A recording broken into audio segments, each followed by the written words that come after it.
ये ना सोचें कि परीक्षा आएगी या नहीं आएगी, कब आएगी, जब आएगी, ये बिल्कुल दिमाग में मत रखिएगा आप। मेरा तो मानना ये है कि जगह जब भी आए, भले एक आए, भले एक आए, जब भी आए जगह, आप ये सोच के पढ़िए कि हमारी मध्य प्रदेश में यदि एक जगह भी आती है तो वो सीट हमारी होनी चाहिए। मैं पढ़ाई की तैयारी करता था, लोग मुझे बहुत सारे डिमोटिवेट करते थे। वो कहते थे यार भोला शंकर जी क्या करते हो तुम यार, काहे को पढ़ रहे हो? Hello everyone, welcome to Anubha study facts. आज हम बात करेंगे भोला शंकर कोहली जी से, जिन्होंने हिंदी विषय में 87 नंबर लेकर अपनी वर्ग 2 में स्थान अपनी जगह बना ली है। तो सबसे पहले सर आपका बहुत बहुत स्वागत है हमारे इस चैनल पर। बहुत बहुत धन्यवाद आपका। तो आज हम सर से जानेंगे कि उनकी क्या स्ट्रेटेजी थी, उन्होंने कैसे पढ़ाई की और वो इस फील्ड में कैसे आए। तो सब कुछ जानने के लिए आप चैनल को सब्सक्राइब कर सकते हैं और इसी तरह के और इंटरव्यूज देखना चाहते हैं तो please let me know in comment section. तो सर सबसे पहले आप ये बताइए कि आपकी ये जो जर्नी है इसकी शुरुआत कैसे हुई? मैं आपको बताना चाहूंगा दोस्तों, मैंने इसकी जर्नी 2013 से शुरू की थी। 2013 में मेरा सपना था कि मुझे पहले डीएड करना है, इसके बाद मुझे टीचर बनना है। तो 2013 में मेरी आर्थिक स्थिति इतनी मजबूत नहीं थी कि मैं डीएड कर सकूं। उस समय परीक्षा की फीस वगैरह सारी चीज़ें देनी होती थी, तो उस समय नहीं थी। लेकिन फिर मैंने धीरे धीरे अपनी आर्थिक स्थिति को मजबूत किया, तब जाके मैं 2015 में डीएड में मैंने एडमिशन लिया।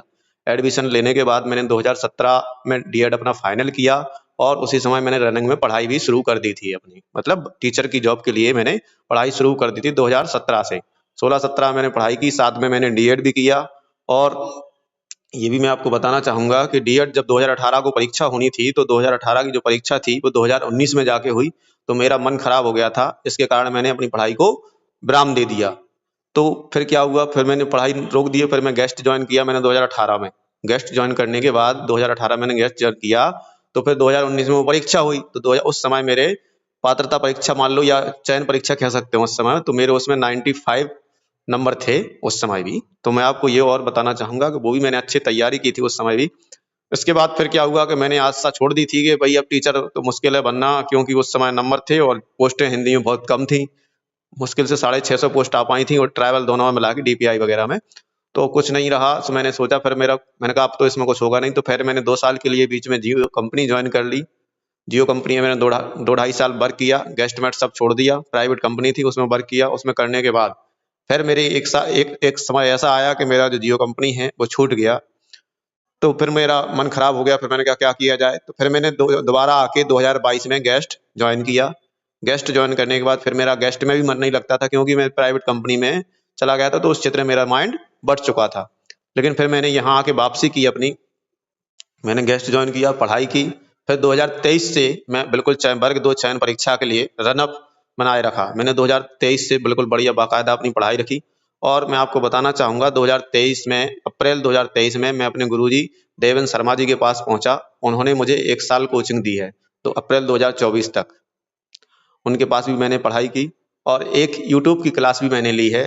यूट्यूब की क्लास ऐसी थी जो मतलब फ्री सेवाएं थी। डॉक्टर रीता गौड़ा जो राजस्थान से बिलोंग करती हैं, उनकी क्लास मैंने अटेंड की है। उन मैडम का मेरे लिए बहुत बहुत सहयोग रहा है, क्योंकि उनकी सारी क्लासें यूट्यूब पे फ्री में मिल जाएंगी आपको। आपको कहीं कुछ नहीं करना है। उनकी क्लासों को आप हिंदी में चाहें तो आराम से ले सकते हैं। उनकी क्लासों से आपको बहुत अच्छा ज्ञान प्राप्त हो सकता है, कोई दिक्कत नहीं है। बढ़िया फ्री पढ़ाती हैं वो। और आप जिस प्रकार के कमेंट डालते हो तो उन कमेंट्सों को भी ध्यान देती हैं, और वो आपके लिए मार्गदर्शन भी अच्छा करती हैं।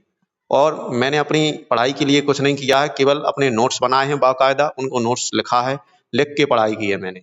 मैं बिल्कुल लिख के पढ़ता आया हूँ, लिखता हूँ पहले, इसके बाद पढ़ता हूँ, पढ़ने के बाद उसको ध्यान से लिखता हूँ। यही मेरा पढ़ाई का तजुर्बा रहा है। और मैं आपको आगे तो आप सब जानते ही हैं, तो इतना ही मैं कहना चाहूंगा। देखो सर ने कितनी अच्छी सारगर्भित बात कही कि आपको सबसे पहले तो नोट्स बनाने चाहिए। और नोट्स कैसे रहेंगे? आपके खुद के रहेंगे। जब हैंड रिटन नोट्स रहेंगे तो आप ज्यादा अच्छे से सीख पाएंगे। अब कोचिंग तो देखो इन्होंने अपनी होम टाउन में ही ली है, तो वहां आप हमारे यहाँ तो आ नहीं सकते कि भाई आप यहाँ आ जाएं, और हम लोग कोई सिटी से बिलोंग भी नहीं करते। तो यही है कि जो सर ने यूट्यूब चैनल बताया आप उसको नोट डाउन कर लेना, मैम की प्लेलिस्ट जाके विजिट करना, ताकि आपको फ्री ऑफ कॉस्ट में बहुत सारा सीखने को मिले। और देखो सर ने भी बिना किसी पेड कोर्स के, सबसे पहले ये चीज ध्यान रखो आप हमेशा मुझसे पूछते हो कि वर्ग 1 बायोलॉजी का आप पेड कोर्स लें, नहीं लें। तो देखो, अगर आपको सिलेक्शन लेना है तो आपको पढ़ना है, चाहे आप पेड कोर्स से पढ़ो, फ्री कोर्स से पढ़ो, इट्स योर बिजनेस। आपका जो मन है वैसे पढ़ो, लेकिन हैंड रिटन नोट्स बनाओ। और सर ने कितना अच्छा कमबैक करा। देखो, उनकी आर्थिक स्थिति अच्छी नहीं थी। आप में से कुछ लोग बोलते हैं मैम हम हाउस वाइफ हैं, हमारे हस्बैंड हमें पैसे नहीं देते हैं। तो देखो, सबके जीवन में कुछ ना कुछ तो उतार चढ़ाव बना रहता है। ये आपके हाथ में है कि आप उसे कितना अच्छा लेके चल रहे हैं, या आप उसी में रहकर अपने आप को डिमोटिवेट फील कर रहे हैं। सर भी बहुत बार डिमोटिवेट हुए, लेकिन उन्होंने खुद को मोटिवेट किया। तो दूसरों के मोटिवेशन लेने से अच्छा है आप अपना इंटरनल मोटिवेशन बनाए रखें, अच्छे से पढ़ते रहें। और जो नोट्स है, मैं कोशिश करूंगी अगर सर के कुछ नोट्स आप लोग को मिल पाए तो मैं आप लोग को टेलीग्राम चैनल पर शेयर कर दूंगी। प्रॉमिस नहीं कर रही हूँ, बट हाँ, आई ट्राई कि अगर सर के कुछ नोट्स रखे होंगे मिल जाएंगे इजी वे में, तो आप लोग को टेलीग्राम चैनल पर वो प्रोवाइड कर दूंगी। तो ये जो सर का सार गर्भित एक इंटरव्यू था, अगर आप इसमें भी और कुछ जानना चाहते हैं तो आप कमेंट्स में पूछ सकते हैं, सर आपका बिल्कुल रिप्लाई करेंगे। और एक बार और सर आपका बहुत बहुत धन्यवाद, आपने इतना अमूल्य समय हम लोग को दिया। और हमारे व्यूअर्स को लास्ट में आप और क्या बोलना चाहेंगे कि किस तरीके से जब ये लोग डीमोटिवेट हो जाते हैं, क्योंकि जैसे अभी हम लोगों ने देखा वर्ग 1 का न्यू कैलेंडर में कोई भी अपडेट नहीं आया, वर्ग 2 और 3 का आ गया है। तो अब आप इन बच्चों को क्या मोटिवेट करना चाहेंगे कि ये अपनी पढ़ाई को निरंतर बनाए रखें? दोस्तों, मैं आपको एक बात और बताना चाहूंगा कि व्यक्ति कुछ भी करे, लेकिन अपने मिशन और अपने गोल की ओर भागना चाहिए उसको। एक ही काम है उसका, वो अपने गोल की ओर भागे। यदि वो गोल की ओर भाग रहा है तो निश्चित ही उसको गोल प्राप्त हो जाएगा। और गोल हर व्यक्ति का होता है, ये मैं मानता हूँ। लेकिन आप ये ना सोचें कि परीक्षा आएगी या नहीं आएगी, कब आएगी, जब आएगी, ये बिल्कुल दिमाग में मत रखिएगा आप। मेरा तो मानना ये है कि जगह जब भी आए, भले एक आए, भले एक आए, जब भी आए जगह, आप ये सोच के पढ़िए कि हमारी मध्य प्रदेश में यदि एक जगह भी आती है तो वो सीट हमारी होनी चाहिए। इस सोच के साथ आप पढ़िए। आपसे मैं वादा करता हूं कि आप कभी भी पीछे नहीं रहेंगे। ये मैं आपके साथ बिल्कुल पूर्ण विश्वास के साथ कह सकता हूं, क्योंकि मेरा भी यही मानना है। मैं तो ये मानता था कि जब मैं पढ़ाई की तैयारी करता था, लोग मुझे बहुत सारे डिमोटिवेट करते थे। वो कहते थे यार भोला शंकर जी क्या करते हो तुम, यार काहे को पढ़ रहे हो, छोटी तुम हिंदी जैसे सब्जेक्ट में कहाँ कितनी क्या जगह आनी है, कोई जगह नहीं आती, फालतू में 10-50 जगह आएंगी, मध्य प्रदेश शासन तुम्हें कह के अलग कर देगी। ये नहीं मानता। मैं तो ये कहता था कि यदि एक जगह भी आएगी तो वो मेरे लिए रहेगी। मैं तो ये मानता हूँ, और आप सब लोगों को भी यही सोच के पढ़ाई करनी चाहिए। यदि आपका गोल है जो बनना है तो आप उसी के लिए पढ़िए। बिना पढ़े कुछ नहीं होगा, ये तो मेरा मानना है, और 100% मान के चलना आप।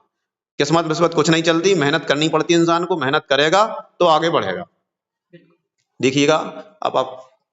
सर ने बहुत अच्छी बात कही है कि आप हमेशा ही पूछते हैं एग्जाम कब होगा कब होगा। देखो, उसको जब होना होगा वो अपने टाइम पर ही होगा, लेकिन हमारे हाथ में क्या है कि हम प्रिपरेशन करते रहे, तो वो चीज आप करते रहो। अब अभी भले ही अपडेट कैलेंडर में वर्ग 1 नहीं दिया है, लेकिन अगर हम अभी से डीमोटिवेट हो गए ना तो हमारे हाथ में कुछ नहीं रहेगा। थोड़ा थोड़ा पढ़ते रहोगे तो हो सकता है जिन लोगों ने पढ़ाई बंद कर दी हो, आप उनसे तो कहीं आगे हो ही जाओगे ना। तो आप लोग पढ़ते रहो। और ये इंटरव्यू के माध्यम से यही बोलना चाहूंगी कि ऐसे बहुत से लोग हैं जिनको देखो फाइनेंशियल प्रॉब्लम आती है, उसके बावजूद भी वो लोग एक सरकारी नौकरी ले जाते। तो हमारे पास तो सब कुछ है, तो हम क्यों नहीं पढ़ सकते? तो आप लोग अच्छे से पढ़िए, खुश रहिए, मस्त रहिए, और सर के लिए एक बार जोरदार ताली अपने घर पर बैठे बैठे बजा दीजिएगा। Thank you so much sir, आप हमारे इस इंटरव्यू में आए, आपने इतना अपना कीमती समय दिया। Thanks for watching this video.